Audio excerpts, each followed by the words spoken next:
Word. What's good? What's good? What's good?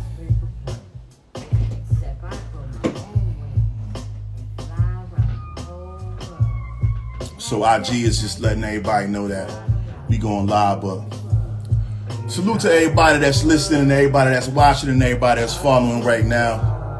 You know what I mean? On YouTube and on IG. Salute y'all, man. Salute y'all. Word.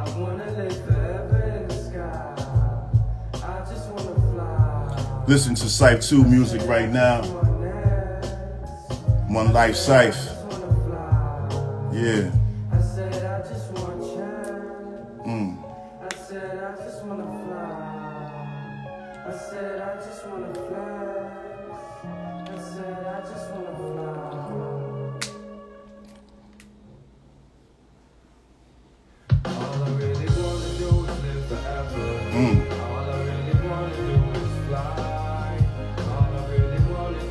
I think we live right now.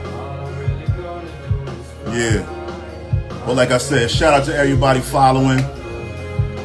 Everybody on YouTube. Everybody on IG. This is a special one. This is a special one tonight, man. You know what I mean? This is a COA edition. Oddcast podcast. With my youngin' about to come in. Shout out to Ski Daddy who just joined. You know, I'm gonna give folks a chance to come in. Pause. What up, though, Ski? You know?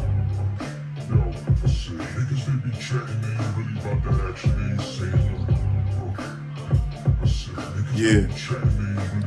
Like I said, shout out to everybody on YouTube. What up? You know what I mean?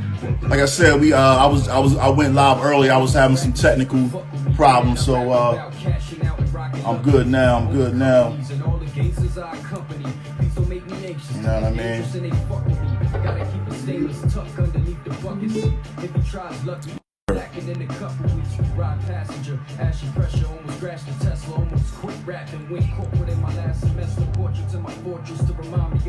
Yeah. Like I said, man, I'm just giving folks some time to get in. You know. But I hope everybody's having a good week, you know what I mean? So far as hump day, y'all. It's hump day, y'all. A couple more days to go, man. Be Friday. Word. But yeah, man. Everything is everything.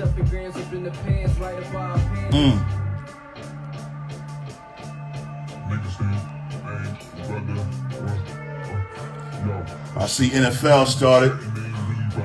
I don't watch football though, but that's what's good right now. Everybody watching football. You know?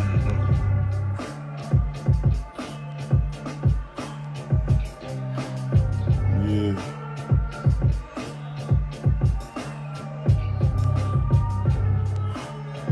Yeah.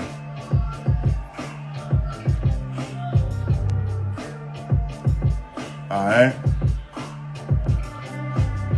But yeah, man, you know, want to welcome everybody to the Oddcast podcast. Like I said, man, I'm your host, G New.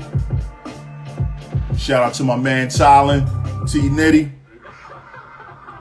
And, you know, I'm just going to go ahead and start, man. So, yeah, like I said, man, I hope everybody has had a good week, man. You know what I mean?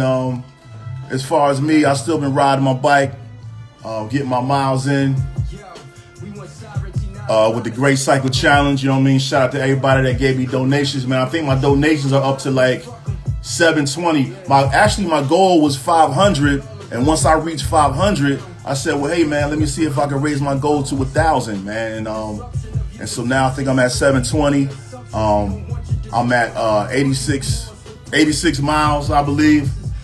I still got some miles to go, but we still got some time at the end of to the end of September for me to get the miles in. So I know this weekend I'm gonna hop on the bike, man, trying to get me some miles in, man. But like I said, I thank everybody, man, for giving me those donations, man. Y'all, you know, that's been like motivating me, man. To keep, keep me going, keep me riding, and I know that I'm doing this for a good cause. It just make me feel good to be able to do this, man. You know what I mean?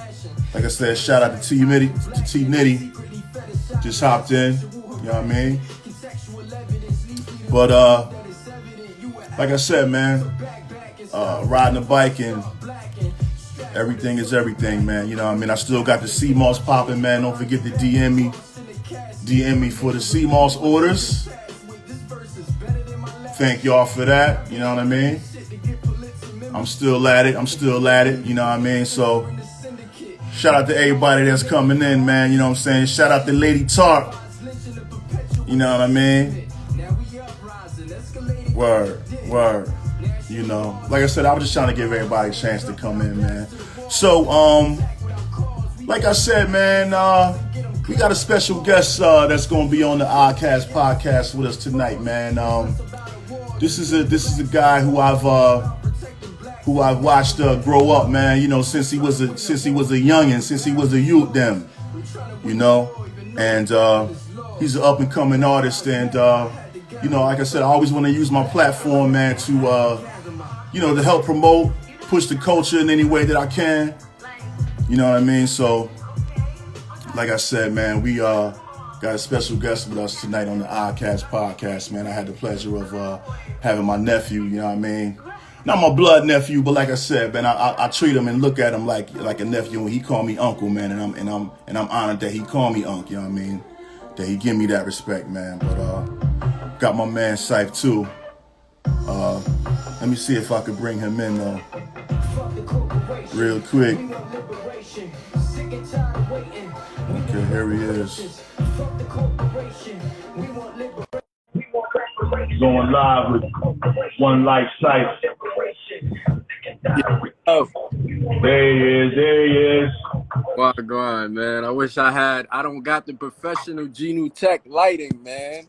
Nah, you good, man. You know that's why I'm like one of a kind. You know what I mean? Absolutely, man. And professional, dude. But can you hear me though? Yes, yeah, man. I think my volume changed. Say it again. Okay, I turned it up, so we're good to go, man. Okay. Good to go.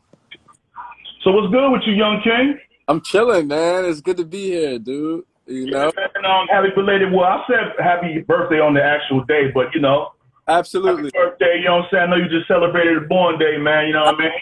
You know what I was thinking about that, man? I thank you for that also. But you know what's crazy about the fact that I just turned 24 a few days ago is that looking at that old footage that we shot years ago, 10 years ago when I was 14 years old.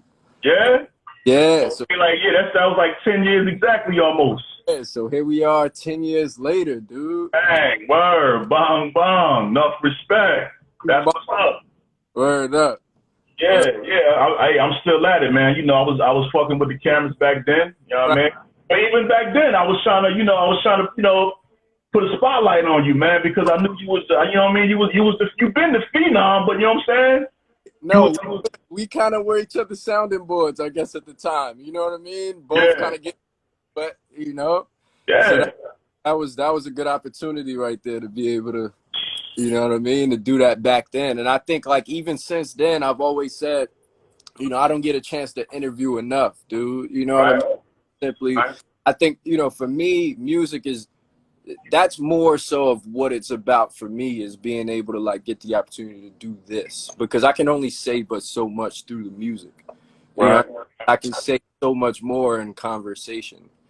You know, that I think is more, you know, and even for me, when it comes to like the artists that I enjoy, you know, that's what I look to is, you know, what is it that this person, you know, has to say that's, you know, worthy of listening to, or that's important even, you know what I mean? Because just because a person makes a particular genre of music or speaks on a particular category or subject doesn't mean that they also, you know, aren't passionate about a particular thing, or, you know, they're just like limited to just that. Absolutely. And so there's instances where, for instance, like you know, you got a rapper like, and I know we're kind of going off topic, we haven't even gone in yet, but you got a rapper. Right. It's all good. like a Young Thug, right? Who like might not be considered, you know, a lyrical, somebody with like a lot of lyrical ability, you know, or somebody who, you know, a different generation of hip hop might denounce. But if you listen to him in an interview, you learn that he's a smart guy. He's Yeah, a hell yeah. guy. He does a lot for, you know, younger artists in his community. You know what I mean? And now, you know, after sitting down and listening to him speak for an hour plus, I have a newfound respect. So I think there's a lot of power in what you're doing. I appreciate that. Right. No doubt, man. Hey, I'm honored, man. It's a blessing, man. You know. Well, But yeah, I think I agree with you. I think a lot of times rappers do and entertainers in general kind of do dumb themselves down. right. And then like you said, when you see them speaking in the interview, you're like, damn, this person's actually intelligent. Like, you know what I mean? They actually have a, you know, got a real Right. point of view and really, you know what I'm saying? Absolutely. Really, Absolutely. yeah. But like I said, Joe, like I said, you know, we got a special guest on the Oddcast podcast tonight, man. I'm gonna welcome Cypher 2 to the show. Like I said, I watched you grow up, man, from a young youth there, man. So, Yeah, dude. but talk to me about like what influenced you to get into this whole thing? What influenced you to pick up a pen and start start doing your thing, man? Yeah, absolutely. I think there's a couple things, man, that sort of led to this journey. You know, for one, I think, you know, it can all sort of be under the umbrella of, you know, sort of how I was reared. You know, my pops being, you know, one of your main homeboys for over, you know, multiple decades. So you grew up in it, you know what I mean? Yo, absolutely. That's why it's so dope to see your manifestation, you know? Right. In the thick of it, right? Like, word. Go ahead. Yeah. So, you know, I think, you know, I look at some of my peers who, you know, are, you know, in the range of their 20s, who, you know, they grew up slightly different as far as music's concerned, where, you know, they might have an appreciation for other genres like soul and, you know, jazz and things of that nature, because we grew up in a generation where we tend to, what I've learned and figured out through like meeting people, is that my generation tends to have an appreciation for the music that our parents listened to, right? Because that's all you could listen to was what was playing. You really had no choice in the matter. And so you sort of grow up with that, as opposed to a generation that grew up with computer access and they have a choice to make on what to listen to. And so I grew up raised, you know, super hip hop. You know, I didn't have, you know, I joke with my parents all the time, like, man, you guys sort of like made me miss out on a lot of things as far as, you know, listening to sort of those classic musicians and those other genres, because it was strictly hip hop. And not only was it strictly hip hop, it was strictly East Coast hip hop. So, so like, you know, I didn't grow up on the Pacs and the Snoops and the Dre's. You know, I grew up on the Hoves, the Biggies, and the Woos. You know what I mean? And so, you know, with that being said, like, that was literally my, you know, upbringing. And not only to mention, you know, being in the studio at a young age, you know, with my pops, you know, very early on, was very, very influential. You know, and him sort of working with other artists and eventually managing other artists and putting together showcases, you know, local showcases and, you know, things of that nature was what really sort of, you know, made it almost, you know, it was bound to happen in that instance, you know. But, you know, I was really involved in the culture, you know what I mean? Starting out, hey, my family just walked in and joined us. Shout out to the unit, man. Yeah, absolutely.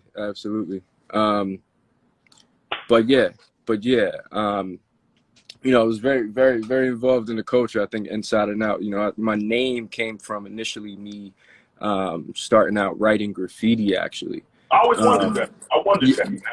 Yeah. So like Cypher 2 actually came from me, you know, being like a 12-year-old kid, like wanting my name up everywhere in the city. I was always fascinated with that part of hip hop, and I remember watching Beat Street as a kid. Oh, okay. Yeah, yeah. That's right. I remember seeing that and just being so like in awe and enamored by like, you know, that part of the culture even. This was before, you know, I even started putting a pen to paper, and I was just sort of like, I would freestyle, you know, all the time as a kid. I think that's something that our culture sort of, you know, I think, you know, everybody at some point puts a rhyme together. You know what I mean? Oh, yeah. Everybody puts a rhyme together at some point. I think it's just a matter of, you know, you finding a passion in that. My cousin Mac is in the building. What's going on, big bro? But yeah, man, you know, that's really the story, man. You know, to sort of sum it up on how we landed here, you know, and where the passion came from. To speak to your art side, I do remember you know, coming to visit your pops, and one day you pulled out your little art book, man. Right. I was thinking you know, I didn't really know what to expect. I thought it might be like sketches or something like that. But when I was looking, I was like, yo, you know, Ham got some nice pieces in there, man. You know what I'm saying? Right. I was impressed with that. So I was like, wow, you know, you was nice with the visuals, you know, with the artists, with the lyrics. Right. And also, you used to be you was kind of quiet too, man. Growing up, so, like to see you just, you know what I mean, Right. come out like this, it's like, wow. Yeah.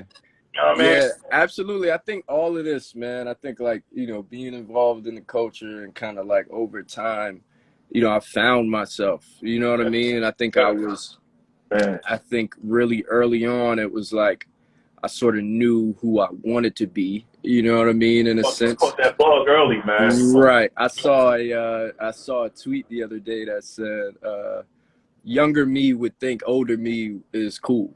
You know what I mean? So, and I sort of agree with that. That's something to think about. I never thought about that though, man. Yeah, you know what I mean? And so that sentiment like rings true for me, where I'm like, yo, yeah, I think for sure. I think, you know, even in more recent years, I think I can now comfortably say like it's taken that long. You know what I mean? And that's why, you know, I tell people all the time, like, you know, it's developmental. You just gotta, you know what I mean? Especially the younger people, you know what I mean? I like to communicate that, like, dude, you have no idea sort of, you know, who you might become over time if you just sort of intentionally work on that, you know?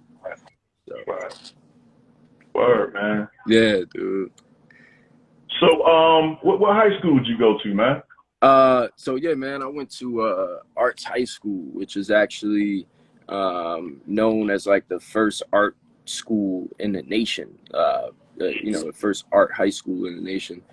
Historically, a lot of sort of well-known people have come from there, like the Tisha Campbells and Michael B. Jordan and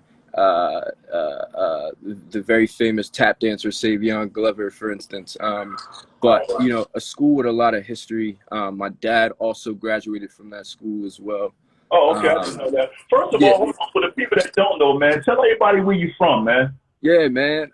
You know, I'm from Jersey to start, you know, and I like to say that because I've lived in, you know, a few places throughout Essex County.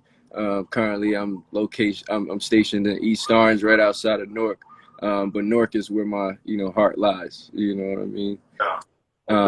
So yeah, went to Arts High. I studied visual art. Yeah, not 973. Absolutely.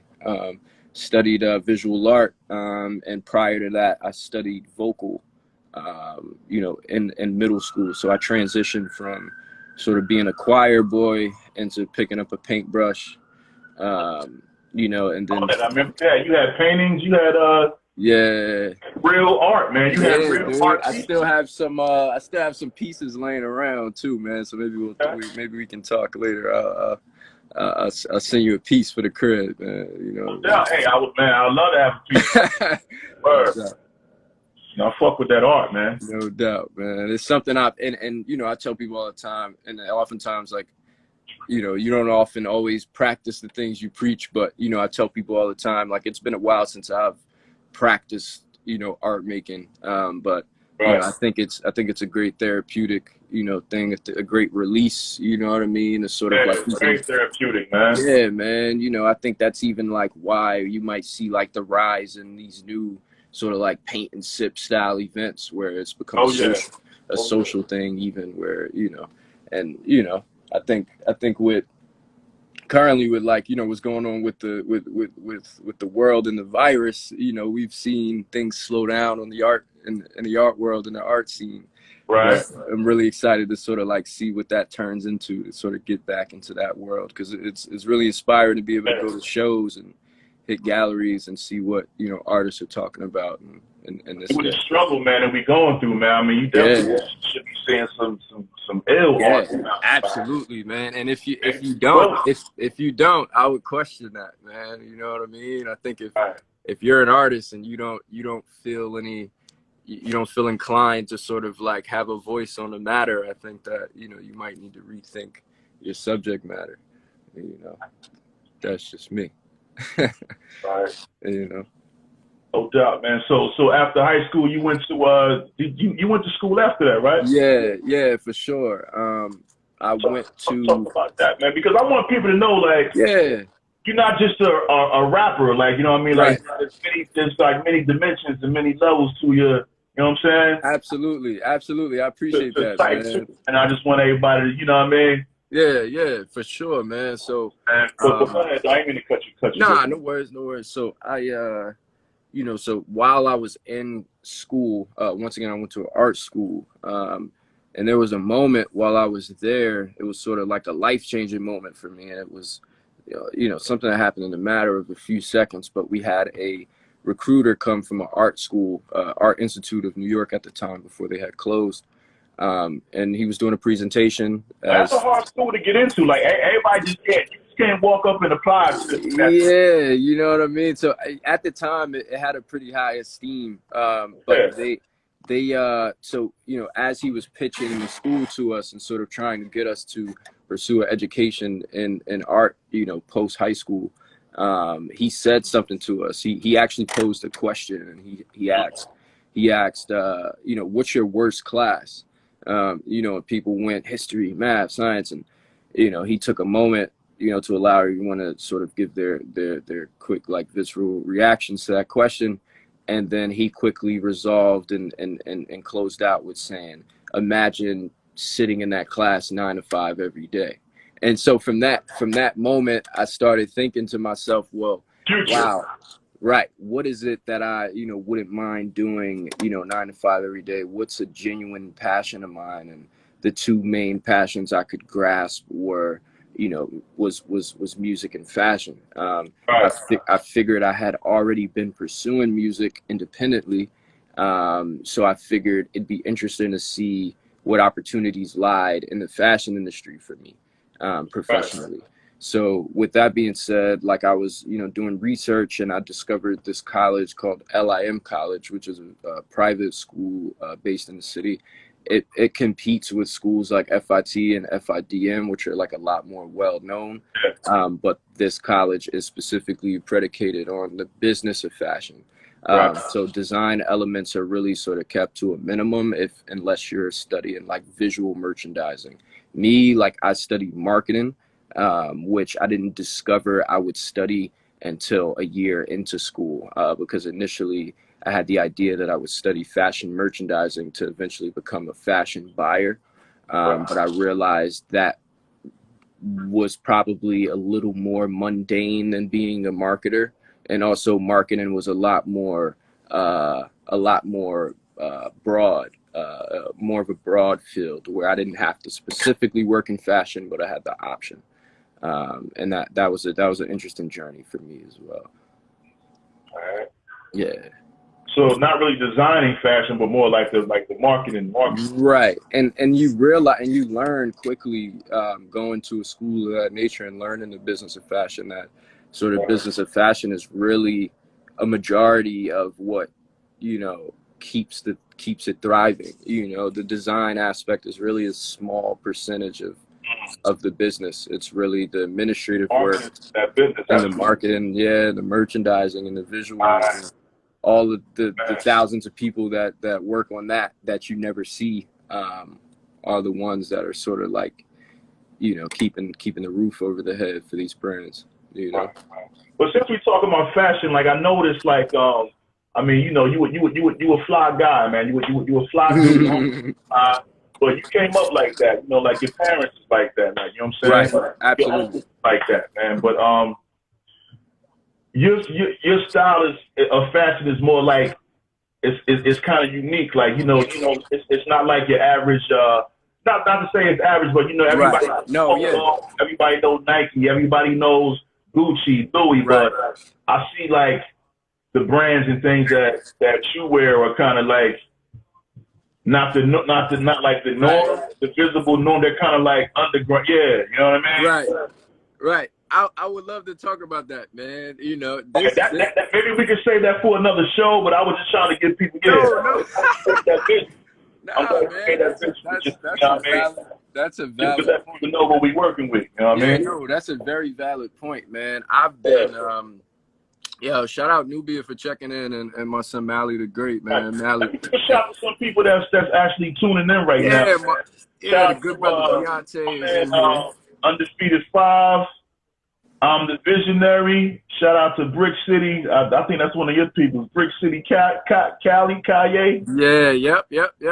Man, the good brother Bosch is in here. We got some other Newark. Shout out to some other legendary Newark, New Jersey talent is in the building also. Okay, shout out to everybody that's listening and watching. Yeah, man. I this also makes me want to segue into the idea of like talking about what's happening also, and we can circle back to the fashion as well, but wherever you want to go, man. This is about this. This is right. Like, it ain't like Tuesday, but it's like, shout out to the good brothers that's in this live. We just shouted out because man. I think that like what's actually crazy is that what's happening in Jersey right now, and I think even despite what's happening with the virus and sort of like events, being at a minimum, what's happening here in Jersey is really something like super remarkable, man. It's something we've never seen quite before,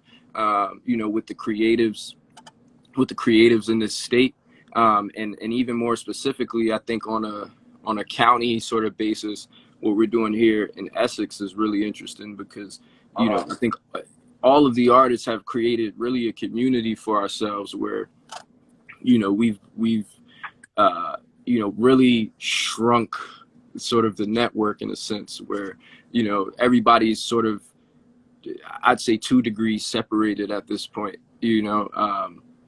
and when things are sort of running as normal, there are a ton of events and a ton of things that you can always show up to and network and meet new artists and sort of gather around and sort of see what's new and what's happening. But the community here, I think the creative community here has really grown a lot since I first started 10 years ago. And even in high school, a group of us put together, we would do like monthly artist showcases at a venue. And at the time, that sort of thing wasn't happening as often, and now it's happening all the time.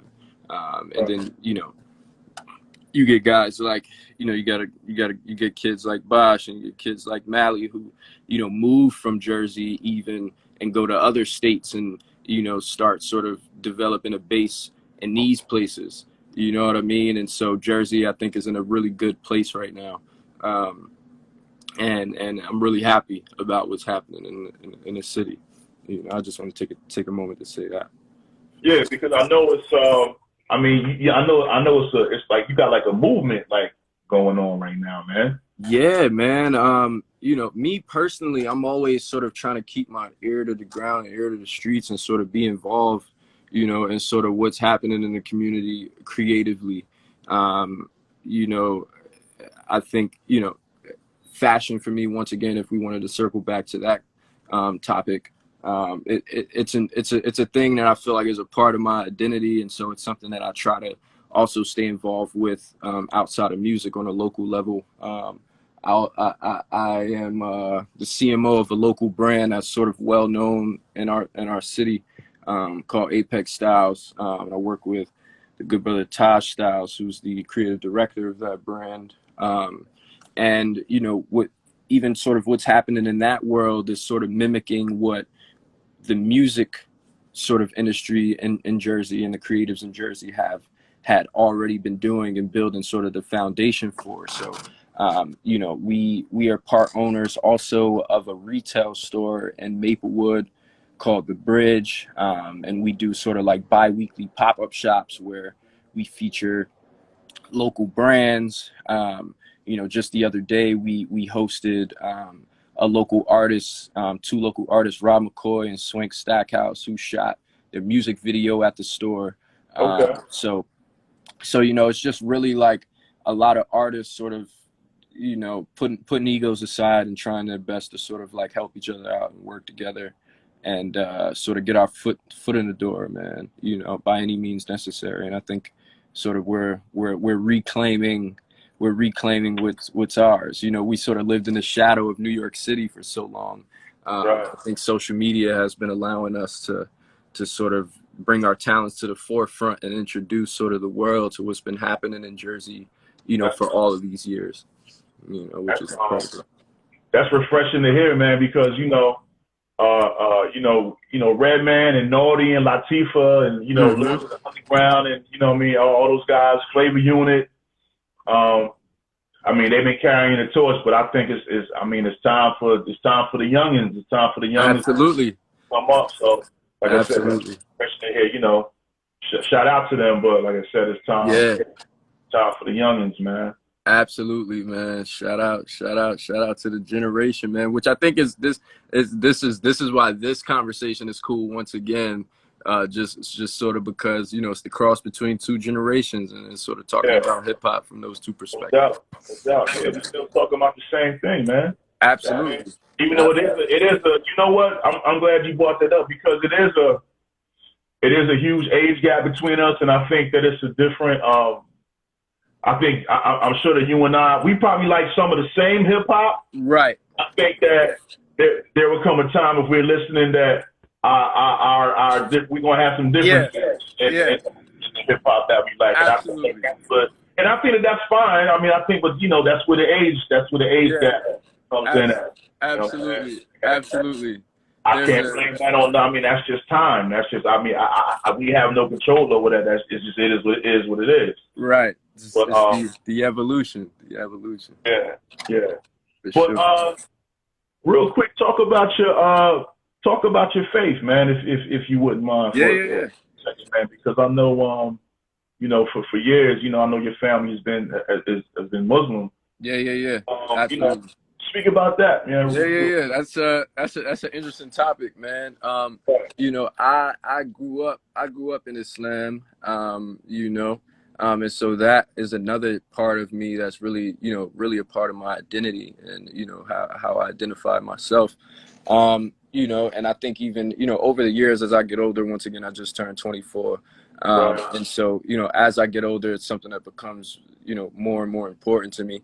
And it's also something that I've been trying to intentionally plant seeds in my music about as well, sort of in a writing process. I hear that. Just to sort of leave the DNA trace behind, in that way. But it's definitely something that keeps me grounded. I think a lot of people who, even in this past year, we went through Ramadan recently, and it was an unfortunate event that we sort of had to go through that during a state of the pandemic. But I think there were a lot of people that started questioning things that they were taught to believe, growing up, as children, and we sort of grow up, especially in the African American community, understanding God sort of through one particular lens, and that lens, rooting itself in how we, arrived in the U.S., right? Like we learned religion through the people who brought us here. And so I think that, like, it's important for us to question that. And I think, we're in a generation now where a lot of people are doing that. And I think it's cool. I think it's cool that that's happening, and people are, starting to do that and being introduced to a thing that I was fortunate enough to grow up with. You know what I mean? And so, you know, once again, it's a thing that keeps me grounded. My biological name is Muhammad, which is a thing that, you know, it's a heavy thing to live with, you know, being named after a prophet. You know what I mean? But once again, it's just a daily reminder of my identity and, you know, what I represent, and a reminder of, you know, how I should sort of essentially present myself in particular situations. You know? But at the same time, though, your name being Muhammad, like, Right. You're a prophet through your art. You know what I mean? Absolutely, man. Your expression. You know what I mean? I talk about it. Me and my engineer had an in-depth conversation recently about this book right here. I'm sitting in front of my little windowsill library, so I'm able to sort of pull things.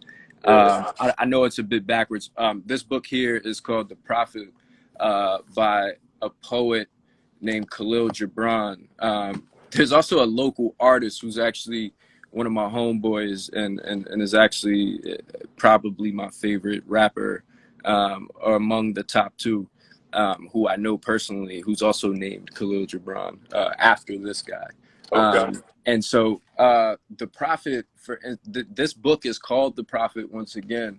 And this guy belongs to a village, and he's leaving the village. And before he leaves the village, the people of the village ask him multiple questions about, you know, the way to live, essentially. And so he answers questions about family and love and, you know, war and things of that nature, and how to conduct yourself. And so, you know, I've had conversations with my engineer, who most recently put me on the Dissect podcast on Spotify, which is this sort of like, he's a scholar who sort of studies hip hop and musical projects and breaks them down. And he spoke about Kendrick Lamar at a point, and referenced him as a prophet in hip hop. And after sort of like listening to that, you know, I opened myself up to that concept that, yes, you know, there are prophets in religion that spread the word of, you know, God, right? But then there are also prophets of other, you know, of other competencies, I guess to say, or categories, that sort of are here to deliver a message. Really, prophecy is about delivering a message, Right. sort of speaking to the future in a sense. That's a fact. Yeah. And so that's a thing that I have to, so after sort of, that's why I'm glad you brought that up, because most recently I had that conversation. And since then, every time I go to pick up a pen and write, I'm considering that, right? Like, you know, I understand that I was here, you know, for this reason. And so, you know, I don't want to, you know, I essentially want to optimize on that power. And I don't want to sort of waste any opportunity, you know, moving forward. So, you know, definitely great question. I appreciate that. No doubt. So Yeah. these songs that you sent me, man. Yeah. I remember when I was up around your way 2 weeks ago when you played that Right. song. So I forget what is it Diplomatic too? Yeah. So that's that right there is actually so I host I do freestyles, and I named them Scythe Tuesdays. They come out on Tuesday. I know you posted the last one on the Oddcast podcast page. Yes, So if sir. you're listening now, you can either visit my account or the Oddcast podcast page to check that out. But that's just a more recent example of sort of what I like to do to sort of give my followers and fans sort of access to something via social media, and something that's interactive in a way. Yeah. But that's what that was. So that diplomatic immunity is actually going to be the next freestyle that I release via social media and Instagram.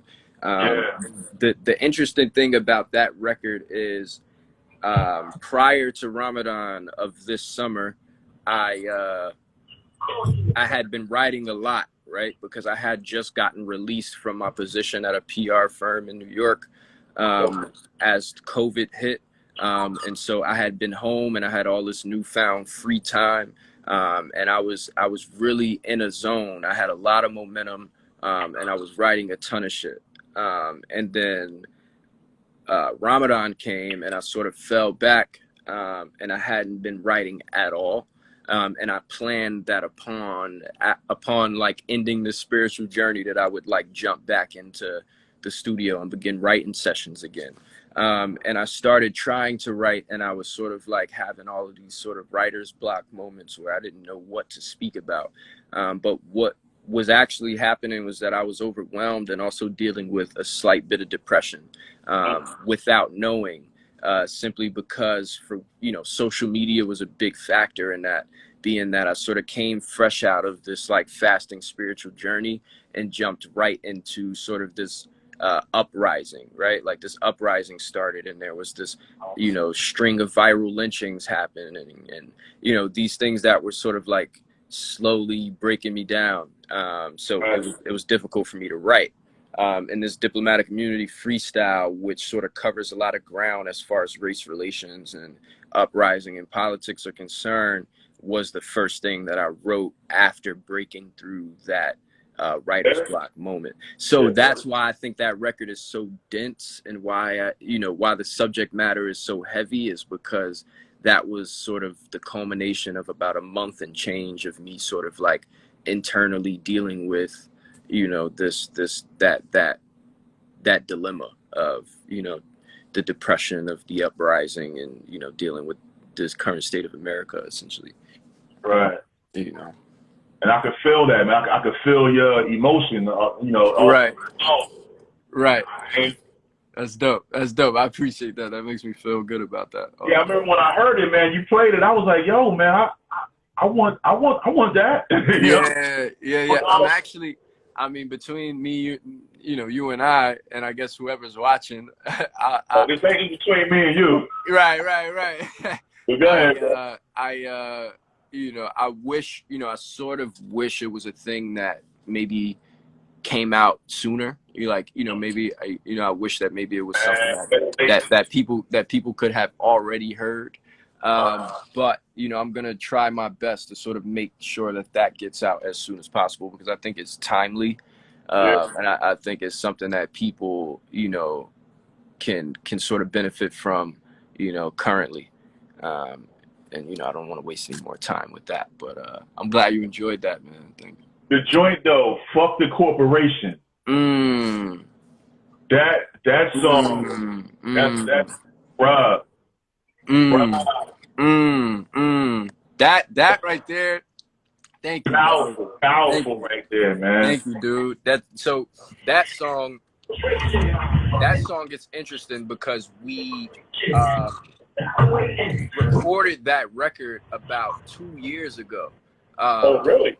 Yeah, we wrote that record about 2 years ago, and so that all this sounds post-COVID, like, you know what I mean? Right. Which is so that's the crazy story about that record is, once again, we wrote that about 2 years ago, and me writing that record at the time was in the context of sort of being newly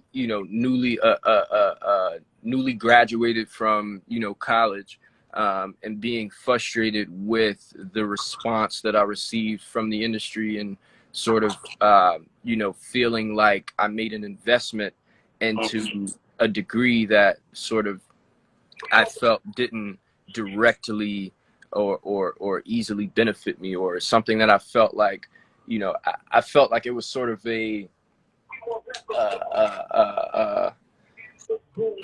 I guess it was kind of like I felt like I was outcasted in a sense, right? Like I felt like I was outcasted in a sense, and sort of I was dealing with the frustration of sort of being in an industry where not many people looked like me, and sort of I felt all the many setbacks in a sense. And so that was my frustration with sort of the idea of fuck the corporation. I'm about to say, hence the title. Right, hence the title. You know, And it's funny, once we realized that the acronym for that was the FTC, which also stands for the Federal Trade Commission. Oh shit, true. Right. We thought that was interesting how that ended up happening. But the reason why this record is even in conversation currently is that that record is actually lined up to be the next single, which is interesting because 2 years ago we would have never considered that. Like 2 years ago when we made that record, that was intended to be an album record that maybe nobody heard into the full project release. This feels like right now. Right. And then, so it's so uncanny. It's so uncanny how crazily, appropriate and timely the record is. Very appropriate. 2 years later, you know what I mean? No more peaceful protests. My niggas is waging war. They wouldn't let us in, and we forced our way through the door. You know what I mean? That was when the riots were to a minimum, but things were happening still. And I think the great thing about now is that the fact that we even feel confident in a record like this as a single means that we're also confident that the listeners are on par, and the listeners are aware, and the listeners are sort of like conscious and cognizant of what's happening, with race relations in the U.S. And I think that's what's great. I think, I always try to find the learning lesson benefit of, every situation. And I think with this current wave of uprising, I think, what happened with people being quarantined and at home and really having no choice but to listen to what was happening. I think that a lot more people are once again, learning more, rethinking the things that they were taught and raised to believe, and I think that, moving forward, I think that we have a stronger team, you know what I mean? And in Newark, New Jersey, for instance, we had 12,000 people show up, to protest peacefully, I must add, you know what I mean? And so with that being said, it's really remarkable what's happening in regards to this. And, I think that there's a lot of people who, shout out Jade and him, my homie Rapat, Sushi Fresh is in the building. And son 1150. Checking in, man. Shout out. Absolutely, man. This is a lot of love. It's a lot of love in here right now, man. We don't have a lot of time. Okay. Yeah. I think it's. It didn't pop up yet, but it's going. The timer is going to let me know when I got like a minute and 30 seconds left. But also that song where you're singing the hook. I want to live forever. Oh man. All I want to do is fly. Yes. Bruh. That's another banger, man. Yes, thank you. When I'm hearing your music, I'm like, yo, man, thank you, dude. You've been putting it's crazy. So that's another record, and it's so crazy, man, because I feel terrible as an artist simply because I feel that I've been working consistently over the past 3 years. I would say even the past 8 years to stretch it even. In the past 8 years, if you look at that timeline, I haven't put out in relation to that amount of time a lot of music, right? Right. I wasn't sure if you were still doing music because I heard for a minute. Well, you know what it was Spanish life, man. You know what I mean? Yeah. The story of me going to college was really a thing that kind of like halted my creation in music, right? Because I was. By the way, my bad. I was really sort of focused on, my academics at the time and making sure that, I was using my money appropriately. Right. And I wasn't sort of like, wasting any time. And so it took a lot of time out of music. And so for a while, people didn't hear from me. Upon graduating college or nearing, my graduation, I dropped a small EP that we put together. And since then, I've dropped one single and maybe a few freestyles via Instagram. But the catalog has grown so much over the past 3 years with the team that I'm currently working with. You got like a team of producers, or you know? Yeah. So in my last year of college, I reconnected with a dude by the name of Josiah, who I went to high school with at Artai. Him and I, weren't super cool at the time, but music brought us together and reunited us again in a time where sort of I needed it the most. And we recorded this EP, that EP I just spoke about.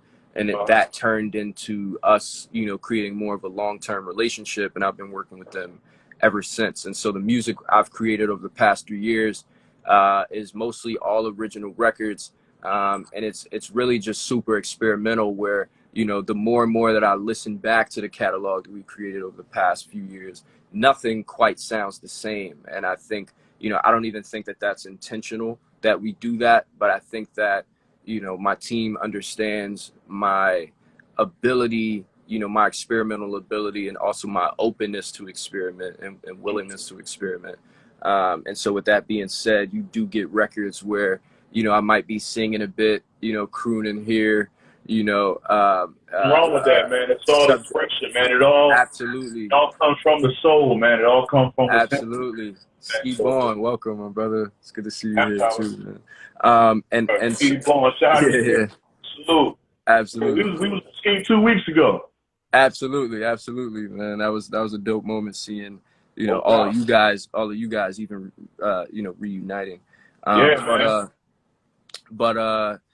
Yeah, man. What were we just briefly talking about? The record Fly. Once again, that's one of those records that we recorded about 3 years ago as well. So that was so Fly was a record. Fly was the first record, in fact, that I recorded with the current team that I work with now. So the team that I'm a part of is called MCS Records. A team of young men who are actually younger than me, even just graduated from the Clive Davis NYU program, studying production and engineering. So these guys are, you know, well educated, and I'm really blessed to be, you know, even working with them. And I tell them all the time how grateful I am. Sounds good, man. Yeah, man, because, you know, they're creating that we're able to have a conversation, right, and create the sound around the conversation, which I think is a beautiful thing. And now, even I think 3 years later, I mean, well, maybe, you know, really about 8 years later after starting, you know, in the industry and meeting these guys, I'm able to really now lock in and create songs, right? So like learning how to write songs was like a new thing for me when I started working with them, because, you know, before it was really just beats and rhymes, you know what I mean? But, you know, when it comes to creating songs, you're considering hooks and bridges and intros and outros and things of that nature. But Fly was the first record we wrote.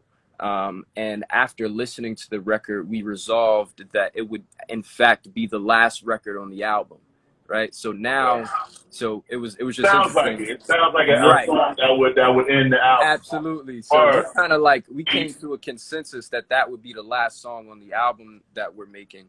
And so now it's up to us to figure out how to sequence the album and sort of tell the story to lead up to that record, which is interesting. Yeah. Yeah, real quick, I just wanted to ask, at the end of, I don't know if it's Fly or another joint, but somebody was saying, like, hey, I just want to fly, man. Yeah. Where did you get that from? Did you get that from that movie? Tell me where you got that from, bro. So I actually, and now I'd be interested to know what influence you might have recognized, but I didn't even, like, I'm not even much of a movie buff. So we didn't get it from a particular movie, but what it is inspired by, the cadence in that speech is like inspired by like 70s film for sure. Yeah, like you know what I mean? I'm right. The Miseducation of Sonny Carson. Yeah, so that's right. That's the vibe of sort of like the elongated speech, you know, of the time, you know, the African American like vernacular of the time is very like, you know, drawn out, elongated speech, sort of like a Southern drawl, even, you know, so to speak. But, you know, that sort of skit that we created, it was definitely a time where we were our most creative, I think, in the studio. But we wanted to create, and I know we're speaking about records that nobody's really heard, but hopefully us telling the story will like paint the picture. But, you know, us sort of like creating that skit was about, you know, a younger me sort of having a conversation with like an older me in a sense, and really trying to sort of like, you know, paint the picture of and sort of tell the story of a kid that grows up in, you know, sort of the inner city, and, you know, the common theme of, you know, the kid that grows up there and what it is that he sort of desires out of life and aspires to see and experience. And, you know, to be able to fly is a thing that, you know, it's a symbol of like liberation and freedom. Yeah. And being able to sort of like see the world is a thing that I think a lot of people who are able to see the world maybe take for granted when, you know, you consider the amount of people who aren't able to, you know, the people who live in Queens and the Bronx who might not have never seen Central Park is incredible. You know, people who, you know, you don't really consider those sorts of things, but you know, that sort of the relief. So that song is like the relief to the frustration in songs like Fuck the Corporation. That's very aggressive. A song like Fly is a little bit of me taking a breath and saying, you know, now I can sort of like, you know, be reflective in a way, you know. So when and where will the people be able to enjoy this music, or, you know, do you have a place now where people can go and check you out? Right. So currently, we do have one single that is available via all streaming platforms. It's called Hustle, spelled H-U Soul. It's kind of like a play on words there. I think, yeah. So that can be found. That can be found by just searching my name, CYPHTWO, on all streaming. You know, SoundCloud has some old gems up. But once again, a lot of the music we've created in the past few years hasn't come out, but we are planning to roll out a lot of what you've heard behind the scenes soon. And everything moving forward will be available via all streaming platforms, just to make it as accessible as possible. But what I will say is we don't have a solid plan on, you know, or a timeline on when all of these things we just spoke about will be available. But what I will say is that things are planning to be coming out very soon. As long as you're working on it, man. As long as you're planning on it, as long as you got music coming, and, you know what I mean? As long as you got things in motion, man. You know, everything is coming together, man. Absolutely, man. And I really appreciate, you know, people even still being invested and interested, you know, even though I haven't been as active as I should be and as consistent as I should be. Well, look, man, But you always got your big man that's going to promote you and do absolutely, I appreciate that, man. There's so much love, man. You already know, right? You know what So I'm much. saying? This was dope, man. I appreciate it, man. I wish I could do this more, man. We'll do this again. We do this all the time, though. You know what I mean? Not all the time. Not as much as we should, but, you know. Right. Yeah, man. But, you know, give you shout outs and, you know what I mean? Anybody for shout out, man. For sure, man. We Hey, gonna, shout out to Bone and Tosh, you know what I mean, to the unit, you know what I mean? Yes. You know what I mean? And Shamina too, you know what I mean? Can't forget the young genius, man. I mean, so, you know, but yeah, man, we here with Cypher 2, the Phenom. Much love. You know, I want to thank everybody for watching. It didn't come down to the minute yet. We still got some time, but I just want to thank everybody. Yeah, man. I'd like to take a moment to once again, like, thank you for having me and everybody, you know, throughout the time who's tuned in and who's still tuned in. You know, we appreciate that. And I'm pretty sure this will also be available for recap and replay. No doubt, man. Yeah, when it's done, you know what I mean? You know, you can rewatch it on my page. You know what I'm saying? You know, I can send it to you know. Right, absolutely. Shout out the iCast podcast, man. No doubt. Hey, man, you know how we do. So yeah, that timer is coming up now. So like I said, I want to thank everybody for watching. Don't forget to follow us on YouTube at New Tech Presents the iCast podcast. Don't forget to check out my nephew Cypher 2.